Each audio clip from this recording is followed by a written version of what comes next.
So now following the program of the session, and now we have our next speaker, Michael Brown, CEO and co-founder of CrowdHelix, who will talk about the main ingredients needed for success on MarieCurie European Fellowships. And then we will have like 15 minutes for Q&A with him. And please send us your question in chat. Then we can organize the question and then answer the question. So I'm going to pass the floor to Michael. Michael, floor is yours. Thank you, Shiva. Can you hear me okay? Yes, perfectly. Yes, yes. Excellent. Okay, good morning, everyone. It's a real pleasure to be here with you. My name is Michael Brown, and I'm currently the CEO for CrowdHelix, which is a platform and network of research organizations and businesses that we connect to form partnerships to do collaboration across different sectors and across different regions as well. Previously, my job was at University College London, so I was previously at head of European Research and Innovation at UCL for about 15 years and headed up a team there focused on international funding, primarily around European funding. And I'm an expert, a so-called expert in MarieCurie programming. So I've been an evaluator and trainer in this space for a number of years. And during that time, I've helped dozens, in fact, hundreds of people win MarieCurie Fellowship funding. I now do training across the European research area to support applicants who are applying for these schemes once every year.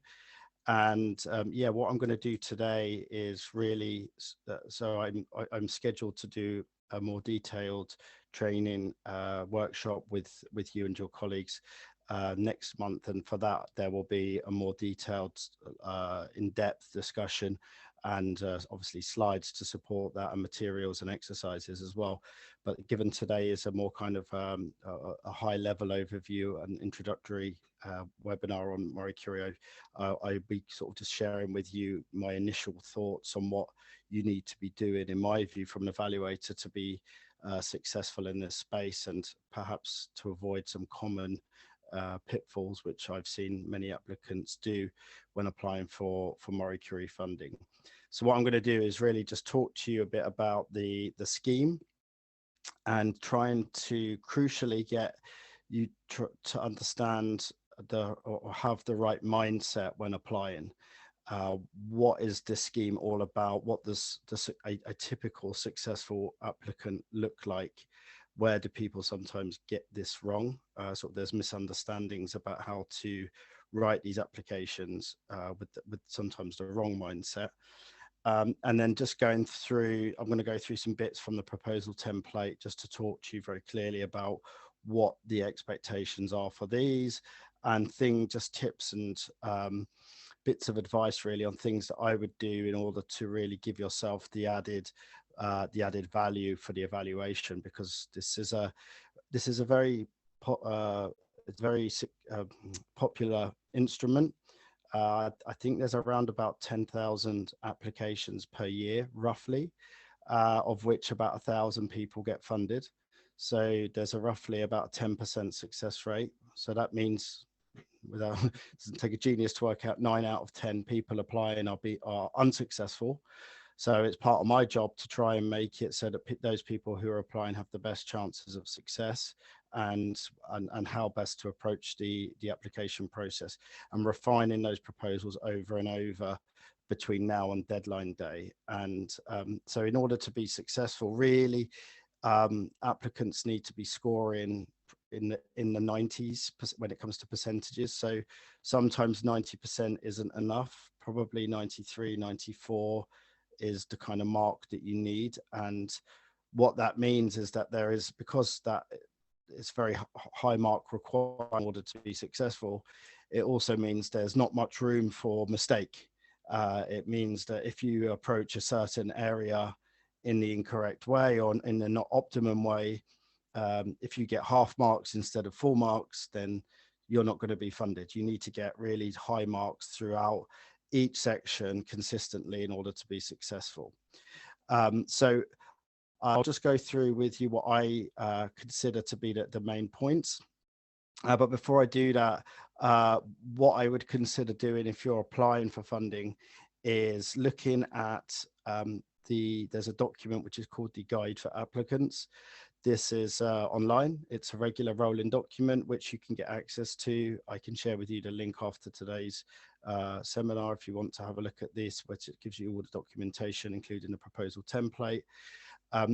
I would strongly recommend that all applicants read this document to begin with before they even start writing their proposal. What you'll find with applicants, they tend to read these, some applicants, they tend to read these documents, the rules, the formatting, the structure, once they've started to draft the proposal, and then they have to then go back and then almost like rewrite or restructure some of their proposal because they misunderstood what the MarieCurie European Fellowship is all about. So that's my first tip. Second tip is if you're able to go and try and have a look at what a previously funded proposal looks like, ideally in your domain area, and read through that proposal. If it's been funded, then the chances are it will have scored a high mark. It would have got higher than 90%, and it will be an excellent proposal. So always good to look at what success looks like. If you're able to do that through your research officers or through your peers, then please do that. The other thing is to register your proposal early. Put the application, make it live. This will then provide you with the proposal template. You can then start to think about how you're going to shape your proposal. And obviously then looking at each of the subsections, which I'm going to go through in a moment. There's a couple of resources that you might want to consider looking at in addition to this. So there are a couple of platforms that are very useful. So one is called Net for Mobility Plus, and the Network for MarieCurie NCPs. Both of these organizations provide useful documentation, tips, advice, keynotes on how to apply and be successful. So again, I would have a look at these organizations. They provide quite an enriched level of information on MarieCurie individual fellowships. And then I think to begin with, just looking at the application and trying to understand what is a postdoctoral fellowship for MarieCurie all about.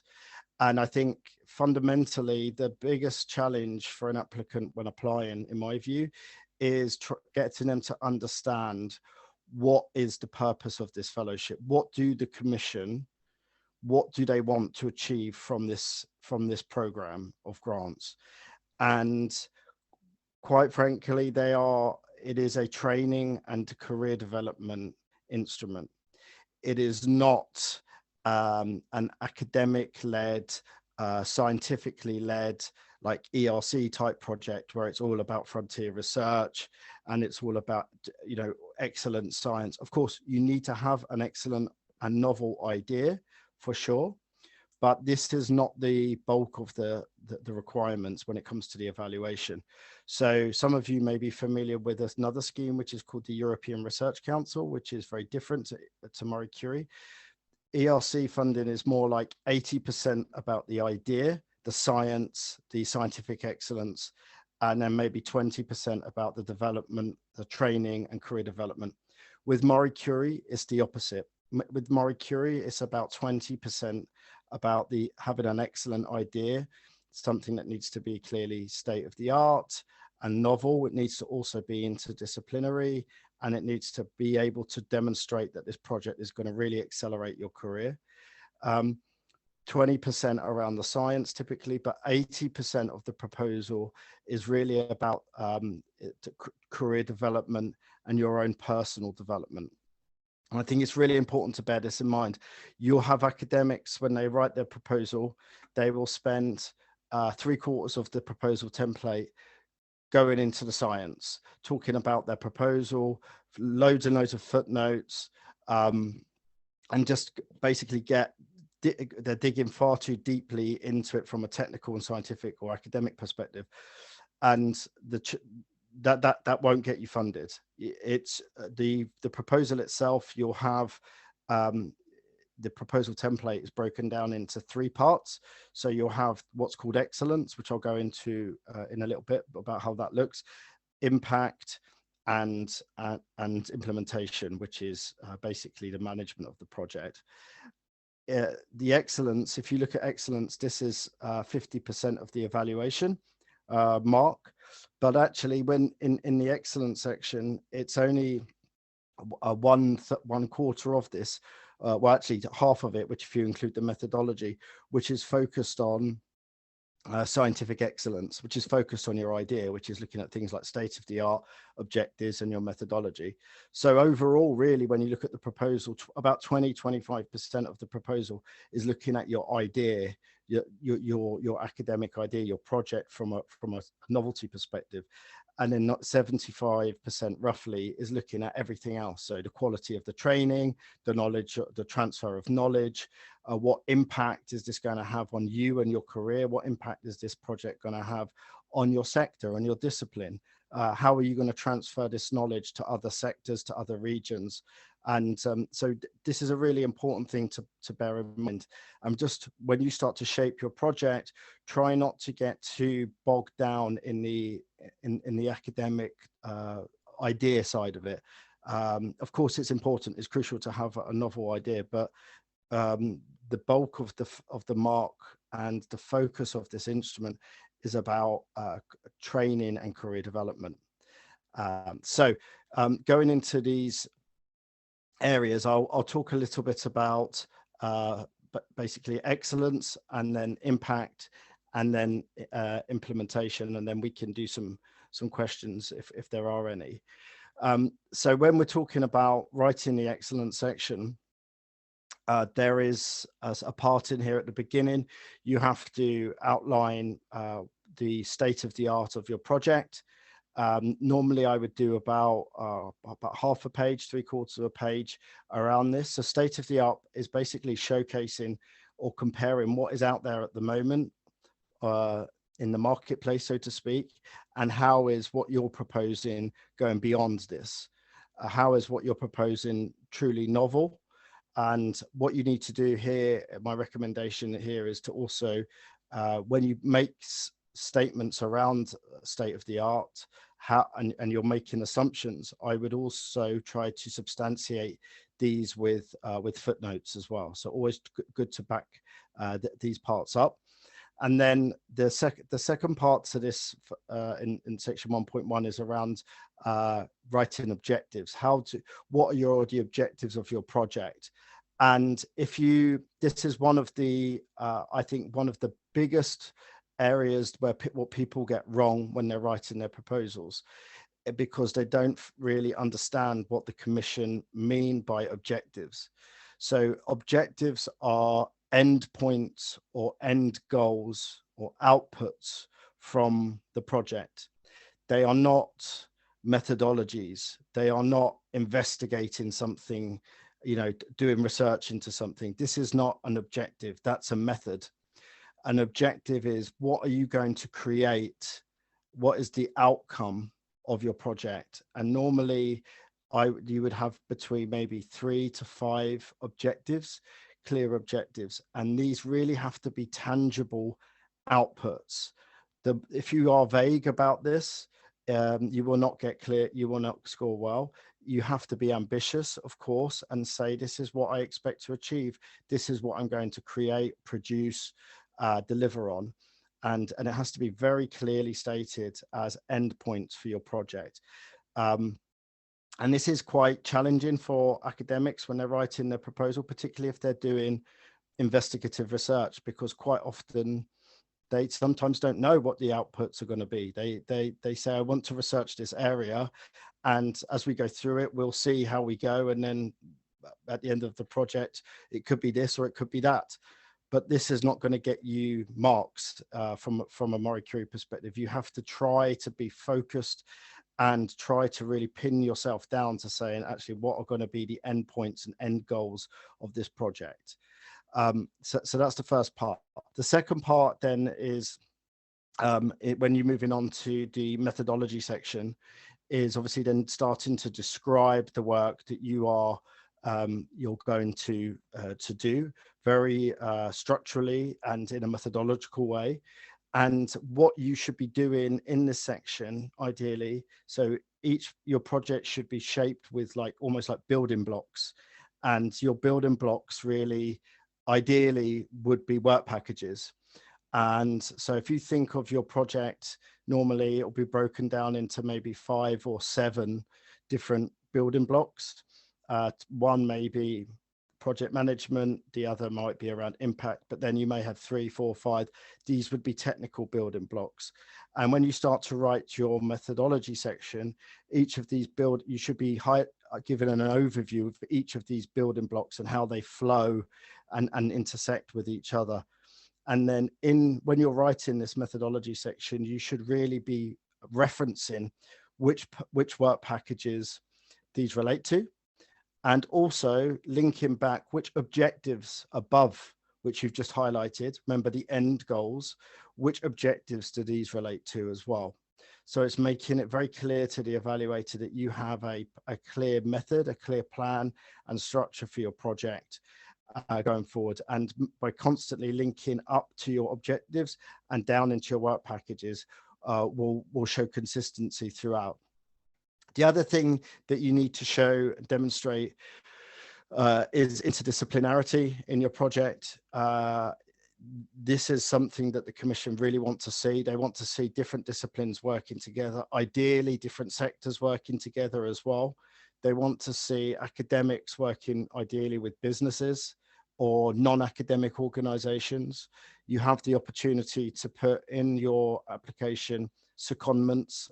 So secondments is something that I would try to recommend for sure. If you can, ideally at a non-academic organization, and ideally at an organization that is outside the country that you'll be doing your fellowship. So ideally in a country outside of Portugal. And you then need to show that that period of time that you will be spending working in this organization is going to help to enhance your training, that is going to help to enhance your networks, and you're going to be learning new skills as well. And what the Commission wants to see is really that all of this knowledge that's being built up in academia, but with the next generation of researchers, so postdoctoral researchers, they really want to see that this knowledge base has the potential to be exploited in a positive way outside of academia. And what they want to see is that people are getting the skills that they need to be able to showcase to non-academic organizations. And this can be a challenge, but it can be a particular challenge for those applications that are in certain sectors, like, for example, social sciences and humanities. So what I would recommend doing is to really try to think about who are going to be the beneficiaries of the work that you're doing, who are going to be the end users, who are the key stakeholders, and then maybe identify 1 or 2 of these where you would be potentially doing a secondment at. Then when we go into the excellence section, the continuing part of this, you've got sections 1.2, 1.3 and 1.4, which is really, sorry, 1.3 and 1.4, which is about the training. You have to demonstrate that the supervisor that you've selected and the department that you've selected is the best in Europe for what you are proposing to do. And remember, this is an international global competition. So as an international fellow, you'd be saying, I'm coming from somewhere outside of Portugal to go to Coimbra. Why have I selected Coimbra? Why have I selected this department? Why is this supervisor perfect for my project? Why do they complement my idea in a different way? Like, you know, if I come from one certain discipline, maybe my supervisor is in a slightly different area, but this complements my project, and this will help to provide me with new skills and training, which will help me advance my career. It's important also to talk in these sections about the infrastructure that you have available to you. How good is Coimbra in terms of the department, the faculties, the institutes? What about the interdisciplinarity nature of this? How does this link to the overall research strategy of the university? And demonstrate how you will tap into the Coimbra's networks and partnerships, you know, that are linked to these departments. And you're really going to leverage and expand on these to help to develop your own personal networks. So these are the things that you would be doing typically then through sections 1.3 and 1.4, and constantly always just reinforcing the fact that you have this, what we call is this two-way transfer of knowledge. So you have 1.3, which is about the knowledge and training you will get from the organization to you as a researcher. And you know, you're kind of sucking up and extracting all this value from Coimbra, from the institutes, from the labs, from the networks that you have. And then 1.4 is you're talking about, actually, this is what it's going to do for my career. This is how it's going to really improve and enhance my skills and really make me a better researcher. And so that's all about the training side. So this is section 1. Section 1, which is excellence. And I would, if you're looking at doing so for the proposal itself, it's a 10-page application, and the section 1 has is weighted with 50% of the mark. I always say as an evaluator, there's a rule. It's called the 6+2+2 rule. So people tend to always need to write a bit more for section 1, because this is the outlining their idea, their methodology, and the training. But if you go beyond 6 pages for section 1, then you're starting then to eat into the evaluation marks for section 2 and section 3. So my strong advice, I see it so many times, people will do a draft for a proposal and they've written in their first draft 8 or 9 pages for section 1 and half a page for impact and maybe a page for management. So what you've done is you've spent 80% of your space on an area that is only representative of 50% of the mark. So straight away, it will be impossible to be funded, just simply because you won't be able to get many marks for section 2 and section 3. So what I'd recommend doing as a starting point is 6 pages for section 1, 2 pages for section 2, and 2 pages for section 3. At a absolute push, you could get away with 6.5 to 7 pages, but this is really becoming a bit risky for section 1. But no way over 7 pages, because it will really start to impact on your ability to score well for impact and implementation. So just moving on to the second part, which is impact, and then management, which is implementation. So with the impact section, this is quite a challenge for people when they start to write these, because they don't really think about in these sections, sections 2.1, 2.2, and 2.3, is who are your key stakeholders? Who are the beneficiaries of the work that you're doing? How will you disseminate, communicate, and exploit this work to these stakeholders?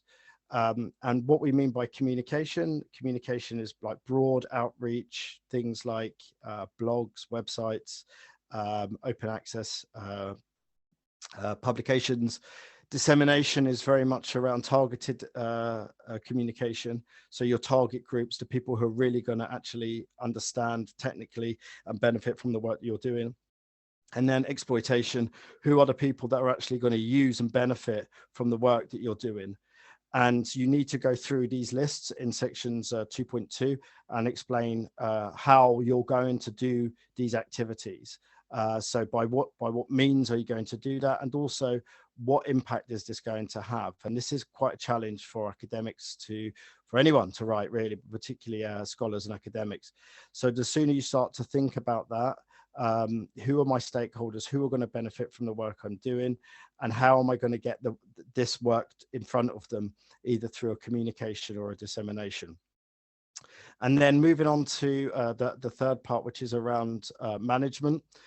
So here you need to clearly give an overview of the work packages that you have in place, and also have something called a Gantt chart, where you have to show basically a timeline of these work packages and how they interact, what the milestones and deliverables are. So just to be clear, milestones are kind of stops on the journey to show that you're on track, and then deliverables are endpoints or outputs along those journey that are tangible outcomes from each of those work packages.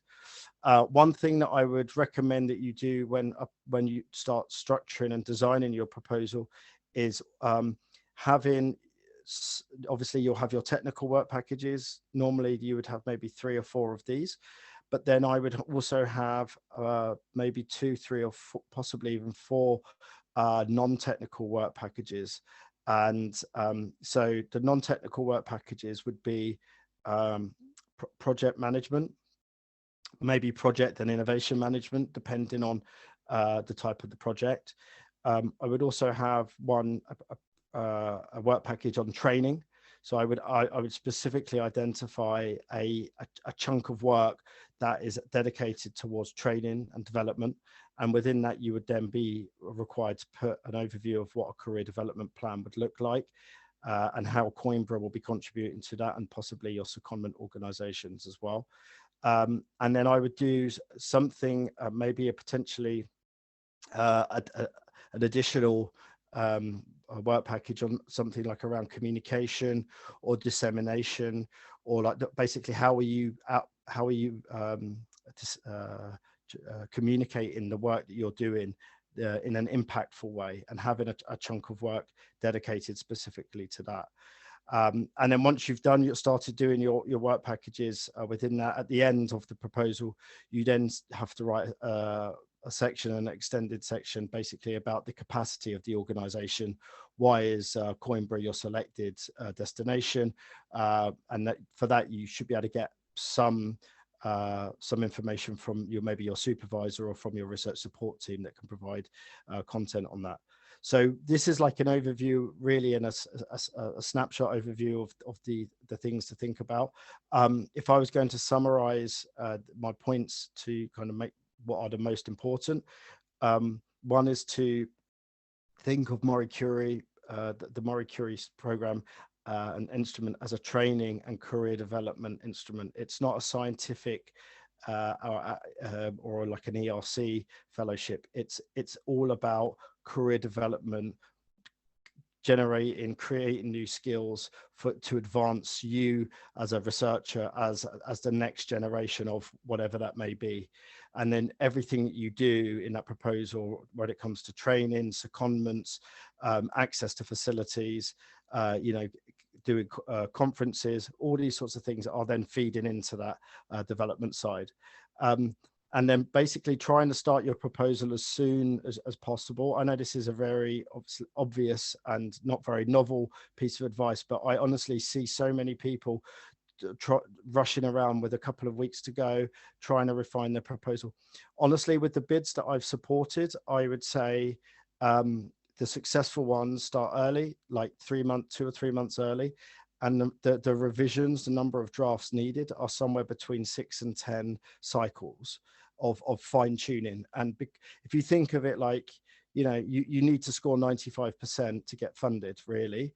So there's no room for error. So it has to be polished to perfection, and it really has to like be perfectly weighted and like tick all of the boxes from an evaluation perspective. And you're not, with all due respect, no one is going to get that perfection done with the first or second draft. It really needs to be done several times over and over. Work with your supervisor to try to get information and advice from them and your peers as well.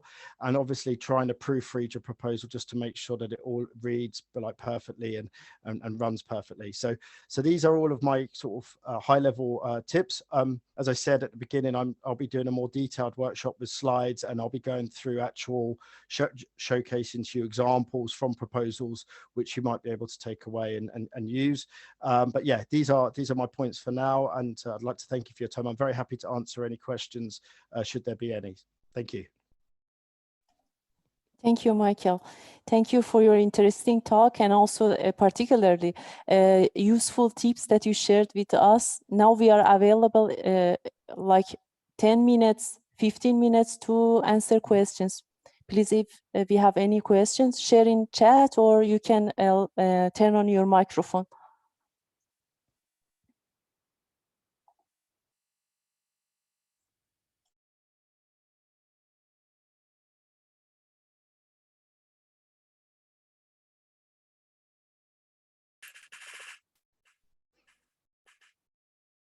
So there would be an offer as well, Shiva, if anyone after today's session has any questions, or if they want a bit more clarity on any of the points I mentioned, then they can contact me directly if that's okay with you and your colleagues. I'm very happy to help.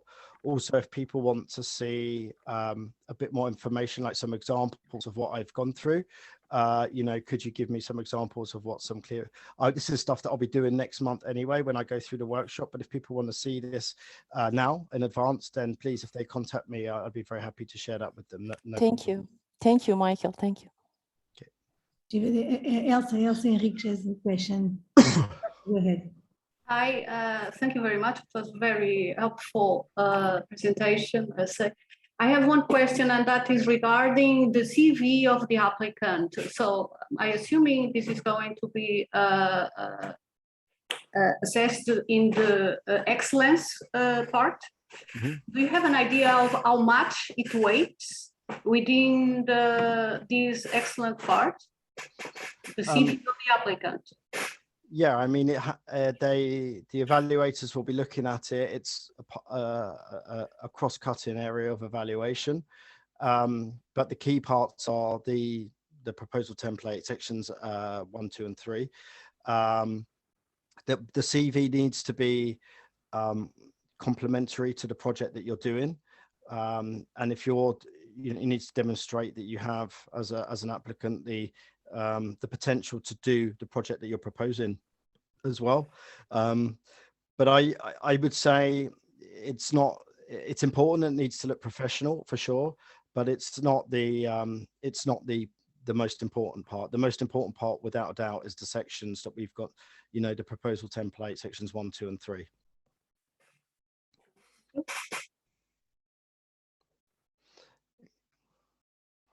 Mm-hmm. Is there any other questions?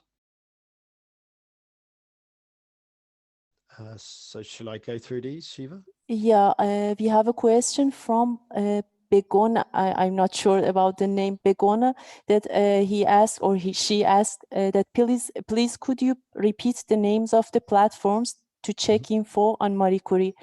Mm-hmm. It was also my question. Yeah, so there's an organization, a platform called Network for Society, who produce very useful intelligence specializing on Marie Curie applications. And actually there's a big focus on social sciences and humanities. This network, they bring together a lot of the evaluators in the space to share intelligence and advice, and they've created a very useful document which is publicly available, which I would recommend having a look at and maybe disseminating to those people who are applying. When it comes to actual successful applications, this is a bit more tricky because of the confidential nature of people sharing their proposals. If you have this internally within the organization, sometimes, like with my previous organization, we had previous fellows who gave their permission for this to be shared strictly for those who are applying. If people here are looking for some successful applications where I have permission to share that, then they can get in contact with me. Obviously, it won't be Coimbra. It won't be for Coimbra applications. These will be for other organizations where those fellows have given their permission, but you can get in contact with me separately if that's the case. But it's very difficult to get this information on open platforms because of the confidential nature, and it's quite a personal thing, not personal applications. So you can either do it internally within the organization if that's viable. If it's not, then please feel free to get in contact with me, and I have a list of some applications where fellows have given their permission for me to share this for future fellow proposals. Also, we have a question from Andrea that she asked us like a good example of a timeline as well as milestones and deliverables.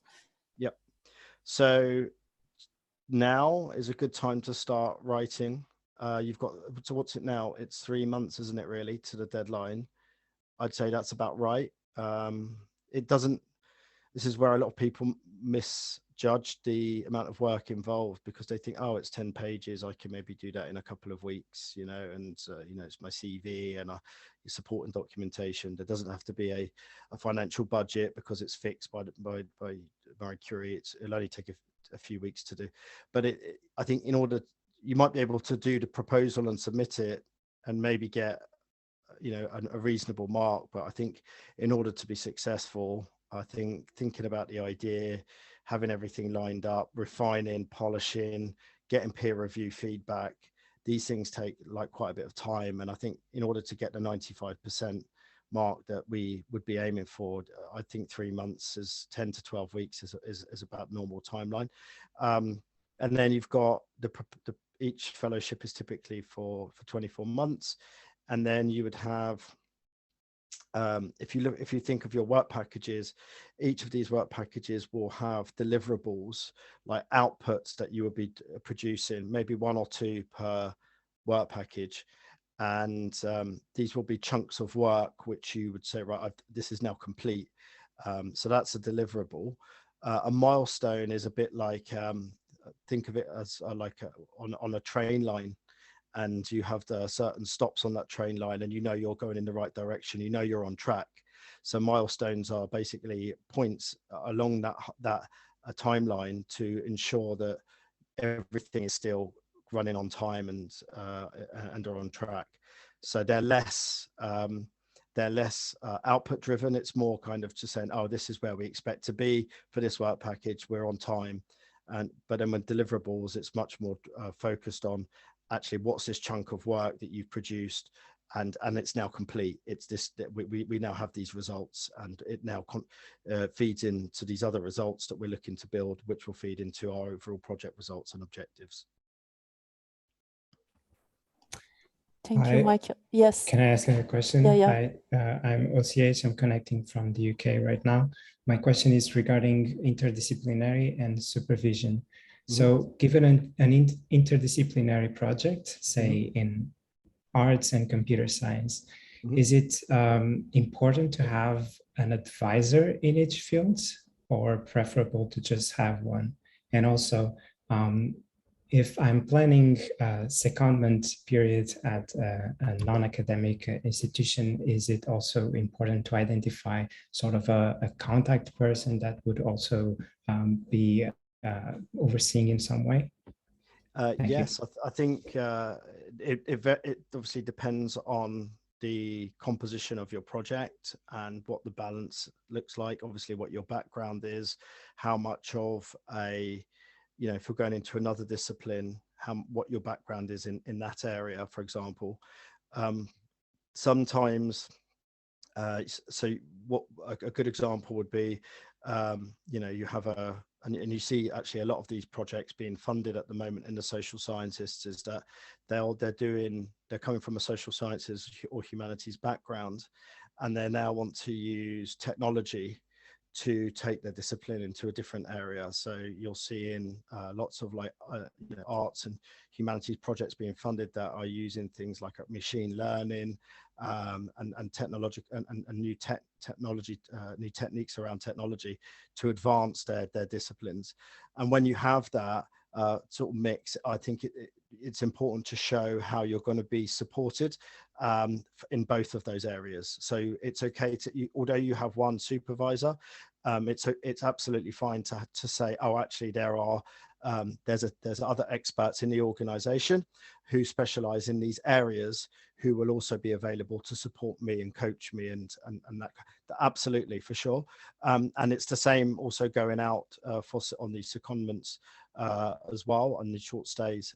If you're able to show that these people will be complementary to your work and to your project, then they have the skill set as well and background, then then this is very much a positive thing. Thank you. Thank you, Michael. Okay. So if there is no more question, we can pass to the second speaker. Okay, so Shiva, I'm going to leave there now, and I'd like to thank you all for your time. And if anyone has any follow-up questions or requirements, please feel free to get in contact. Thank you. If not, I look forward to seeing many of you again on next month. Okay. Thank you very much, Michael. Thank you for your time. You're welcome. Well, good luck. Take care. Bye bye. Bye bye. Thank you.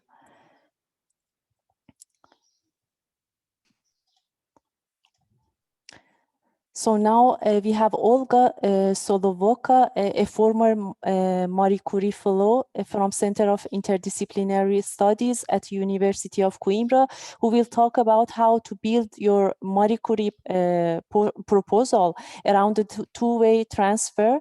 And again, we will have like 15 minutes for Q&A with Olga.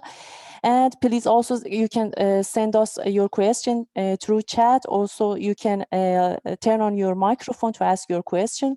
Olga, floor is yours. Thank you. Hello, everyone. Bom dia. So just to explain that my experience is an outgoing experience. So I left Coimbra for 2 years.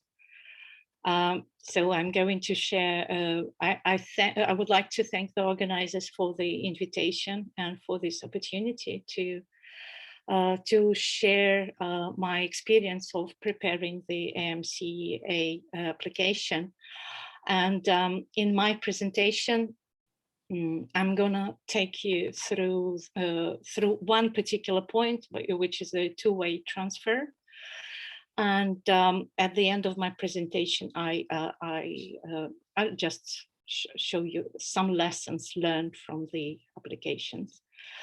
All right, so let me see if I can share my presentation with you guys.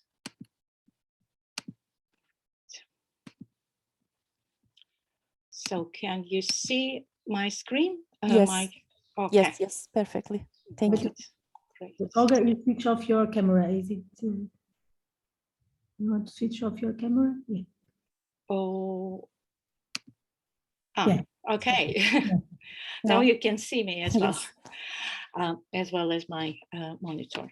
All right, so I'm going to talk today about the MCA outgoing experience and the importance of a two-way transfer. It's one of the central points on the applications and certainly one that deserves a lot of attention from the panel. For some reason, I cannot go between my slides. Oh dear. Is it in the bottom? You can have in the left of your presentation. We have a row. Go to the left. Here, you see a number 1 in the left. Go to. We've checked the whole thing worked perfectly. I don't know what is going on. It was there, Olga. It was there. If you go to the bottom of the presentation, there is a row in the number 1. Share it again. You do it. Oh my God! It typically it just I have no idea what happens to. Share it again, so it will. It just. My luck. All right. Okay, just a moment. Let me see. So as you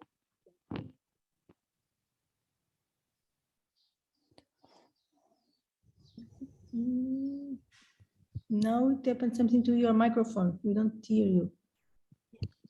Oops. do you see my screen now? Yes. Yes. Share it? Okay. Yes. Good.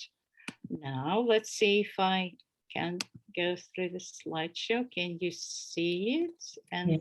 yeah. Yes. Okay. Good. Now it's working. Yeah, okay. All right. I have no idea whatever happens. Probably some bad energy around. I don't know. All right. So I just wanted to show you that my application emerged from international networks where both of us, Pia Lane, who's a professor of multilingualism in Norway, and myself were participants. This network joins people from academia, but also language activists and people from NGOs. So here is it is a truly intersectoral experience. So we with Pia wanted to get together because we had some similar interests in research, and then, oh my God, it's not working. Can you see this? I have no idea what is going on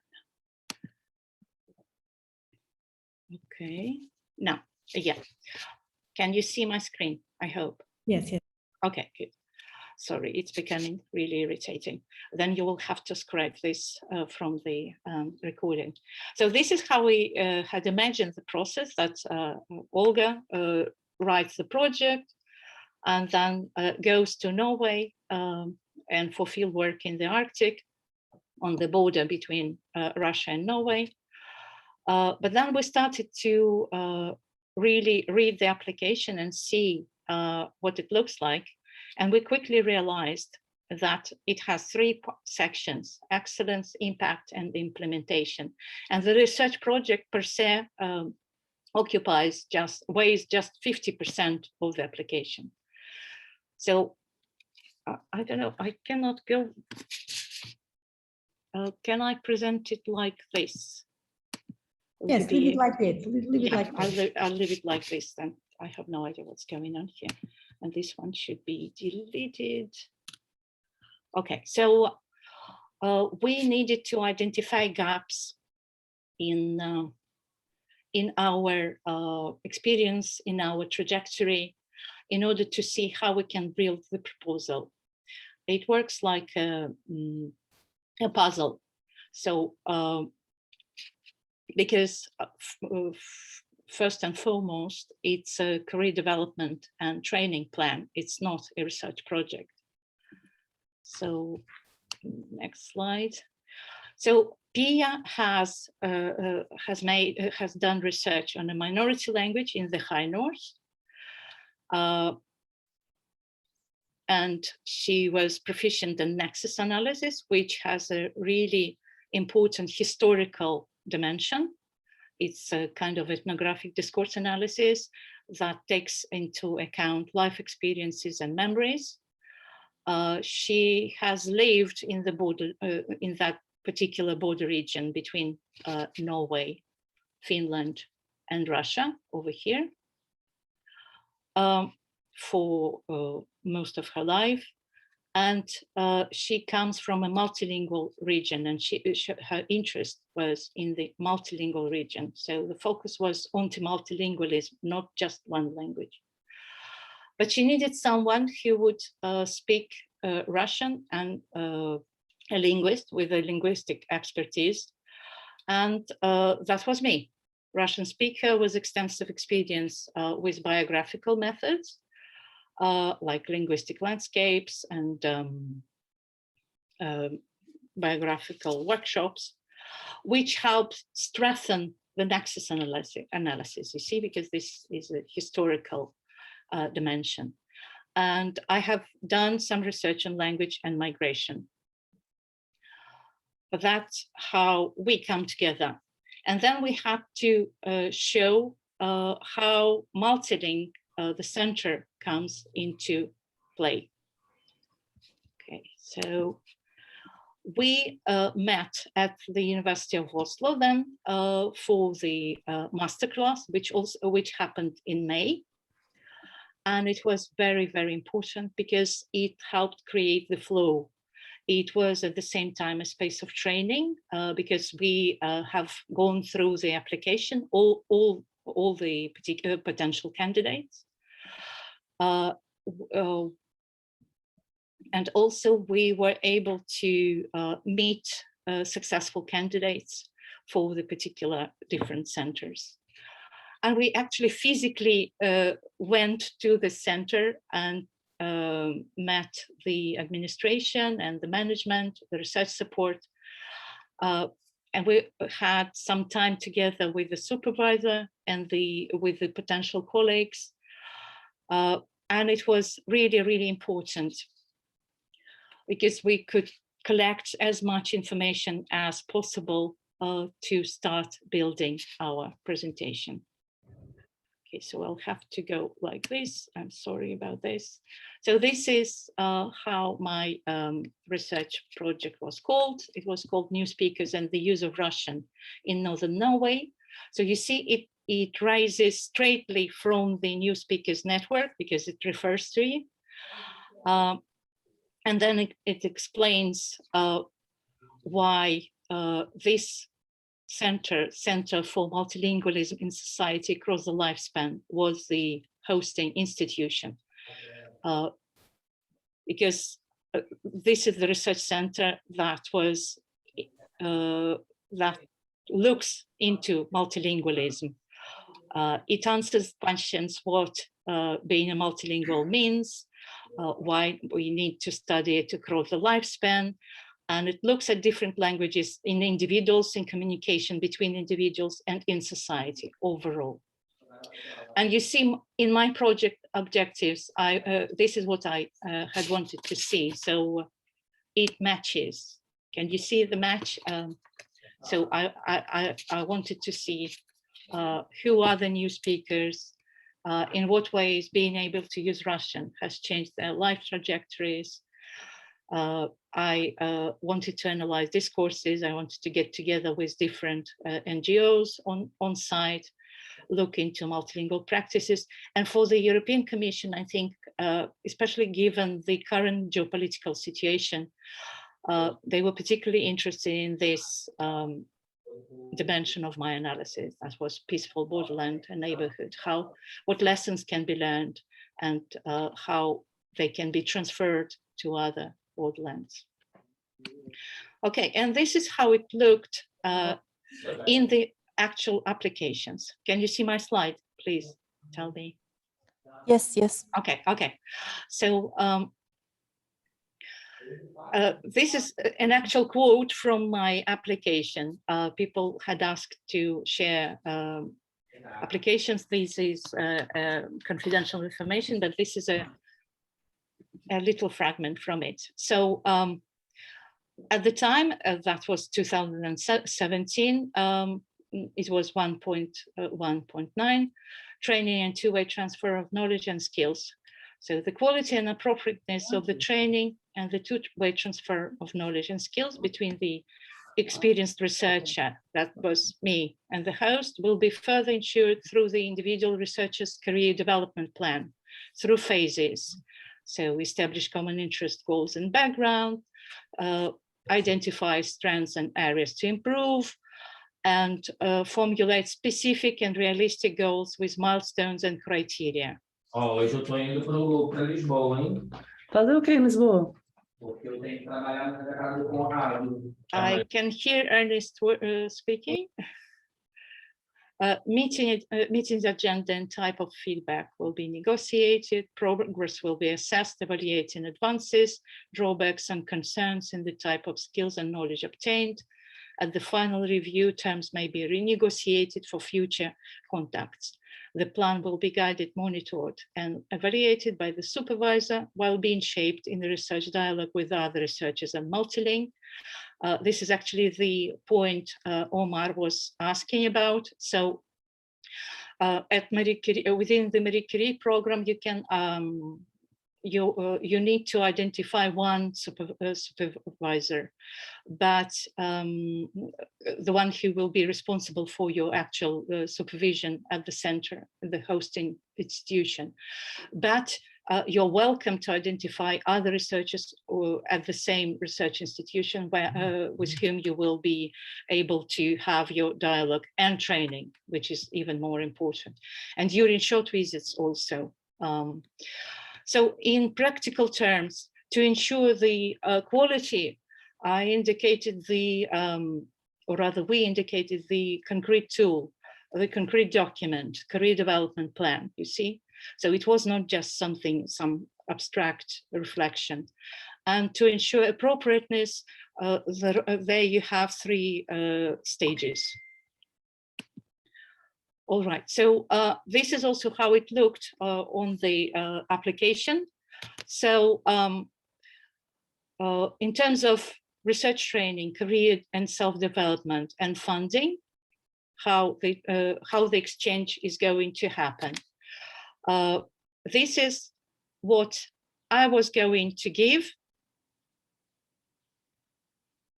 to the center: practical knowledge of biographical methods, organize thematic workshops and outreach activities incorporating knowledge on GDPR, and prepare research proposals together with my colleagues on regional and national research projects.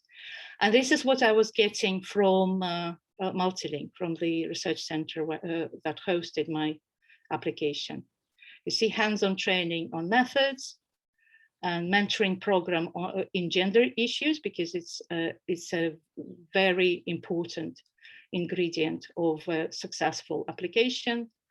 You see another GDPR management and protection, supervision and support by the project management staff, hands-on training on open access and open data, hands-on training on writing up and reviewing funding proposals.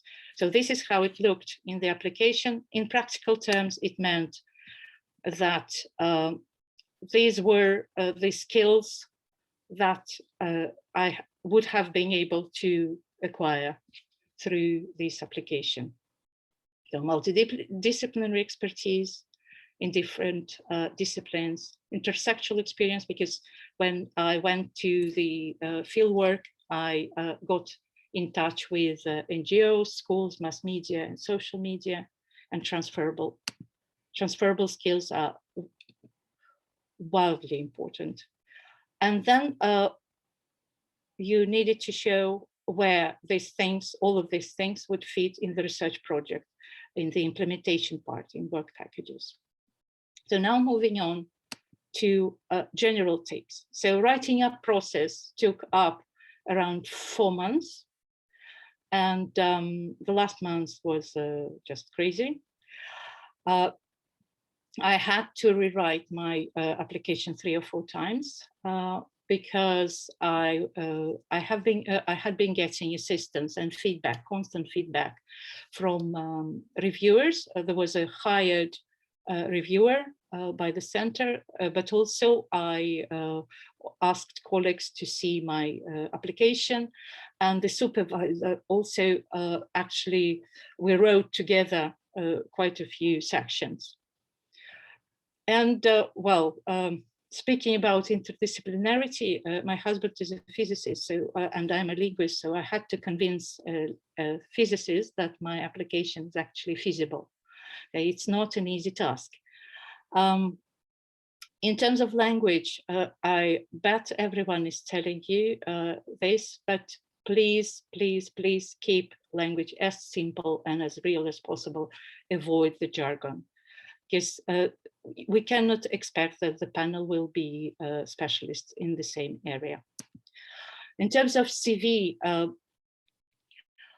one of the tips that we had been given at the masterclass in Oslo was to, rather than give the list of your activities and tasks that you have accomplished, publications that you have published or submitted to press, write a short summary just before the actual list.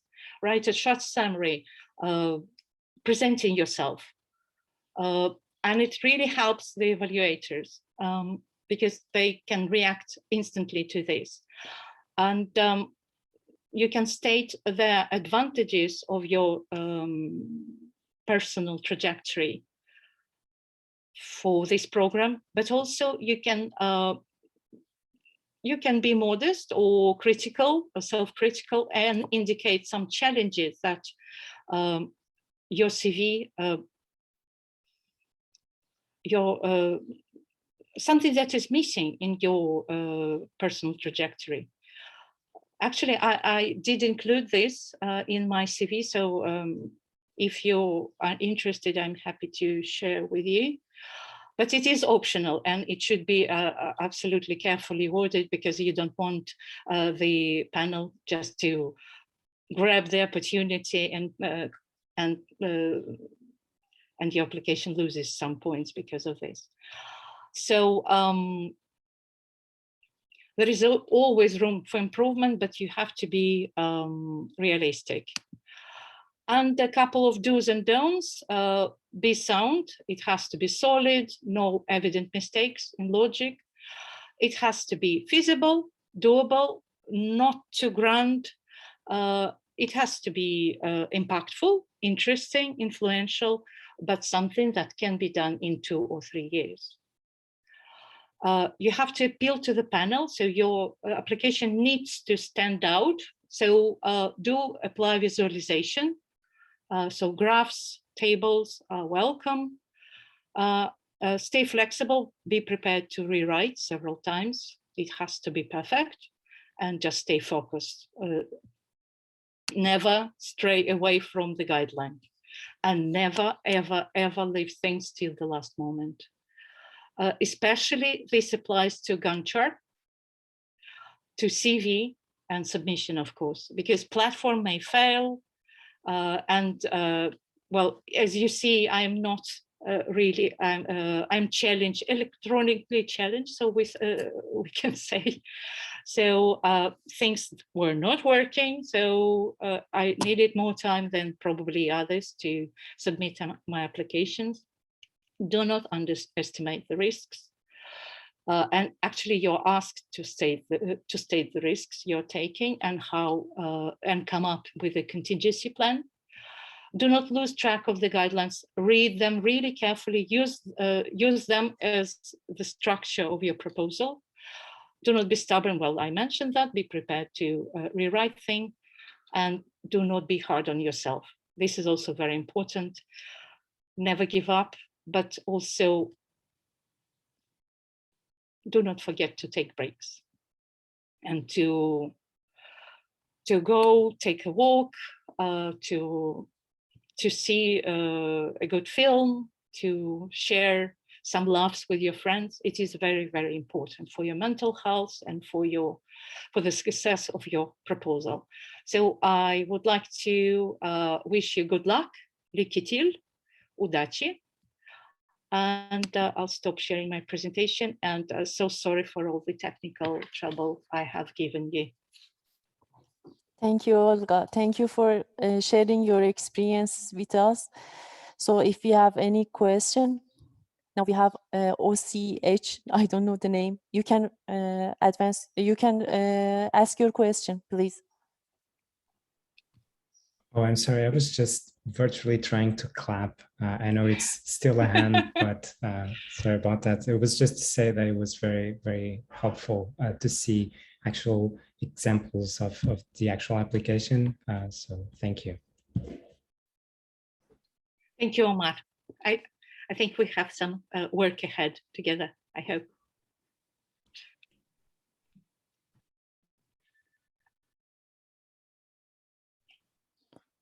So do we have more questions?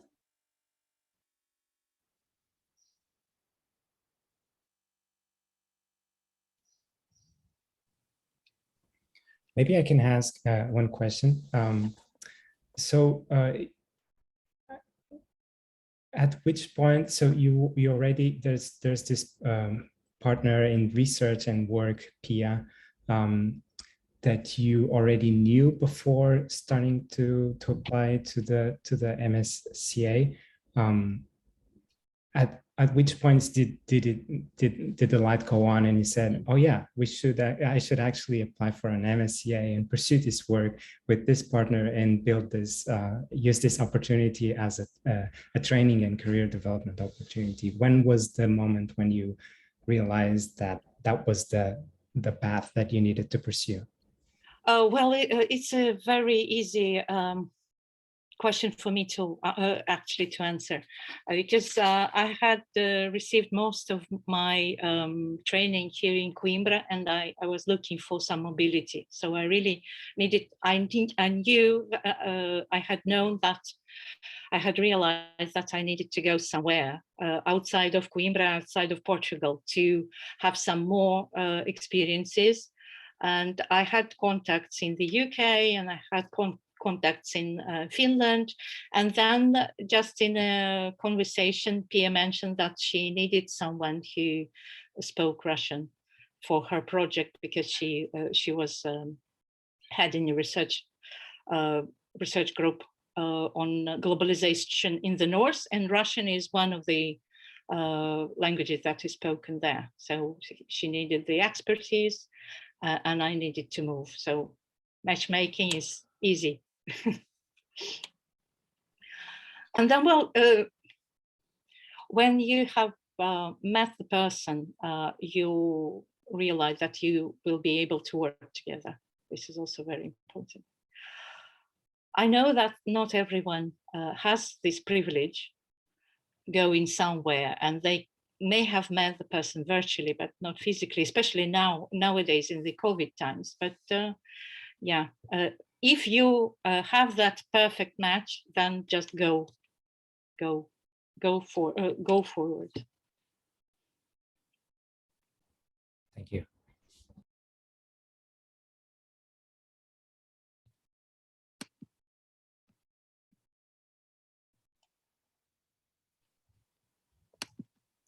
Just I should mention that I share some information in chat. There is an email from the institute that if you have any question and need any information, you can share with us with this email. Also, I share like the link of the MarieCurie at UC, that you can see the all relevant news events there. You can also take this information there. I have Natasha here that she has. Okay, so thank you so much, Olga. I think it's really, really priceless to hear the testimony of someone who has been through it, so has written, been awarded. And so my question was looking at the table with what you propose to do and the two-way transfer of knowledge. Can you tell us something about what you intended to do and how it really went in reality? So were you able to meet the deadlines, the deliverables? Were you able to get the skills that you mentioned in your application that you were going to do? And was it very easy, very difficult? Well, Natasha, that would be another presentation for another half an hour, for sure. But if I were to speak briefly about that, not everything goes according to the plan, because, for example, we had planned to do biographical workshops on site, but then we quickly realized that it wouldn't be possible, because the town was too small and everyone was well, knew each other basically. So it would have been a nightmare in terms of GDPR. So I had to adapt my application actually. So using other biographical methods. So rather than one biographical workshops, I had to use 3 different ones to allow for triangulations. But then in terms of intersectional skills, yes, I did meet people from all the different NGOs and artists that organize annual festivals each year in that Arctic city, that with the borderland as the overarching theme. And it helped me in terms of trying to translate always whatever message, whatever scientific message you may have, you have to be able to translate, adapt it to the audience. This is one of the takeaway lessons. Yeah. Yeah, thank you. And I forgot to mention, if any of you, any of the participants in this workshop would like to have my presentation, I'm happy to share it. It does have 2 bits of the actual application. Thank you, Olga.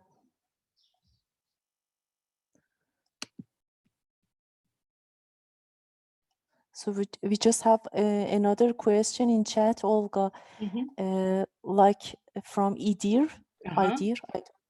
If a host has a project proposal, does he need to call looking for potential postdocs, or in case he has some postdoc he is planning to work with, they just go and apply together? Yeah, actually there is, well, there are two ways about it.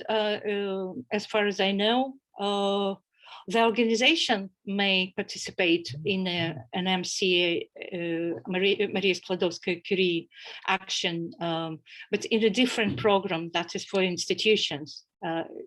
And then they create a project, and then they bring the candidate or several candidates in, depending on how many they need.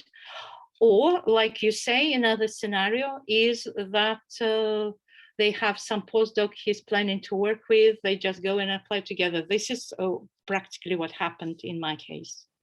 So we had met through the international network, and then we got together and wrote the application. It was my application, but supervised by that person.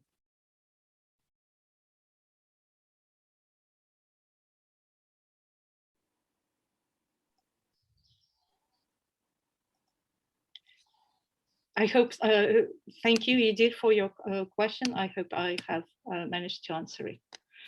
If not, let me know, and do be in contact. I can share my contact right here. It's no secret. Thank you.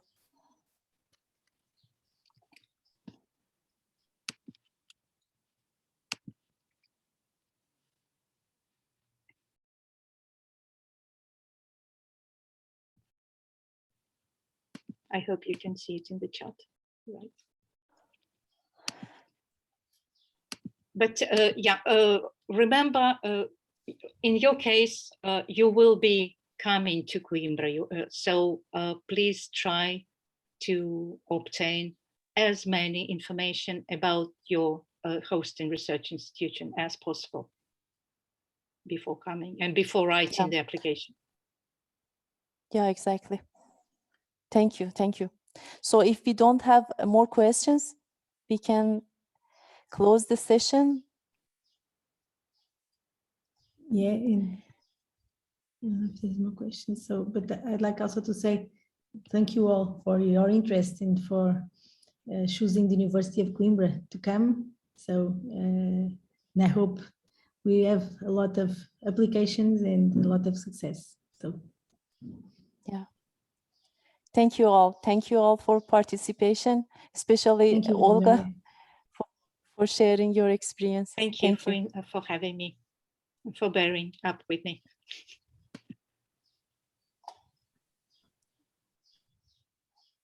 Bye.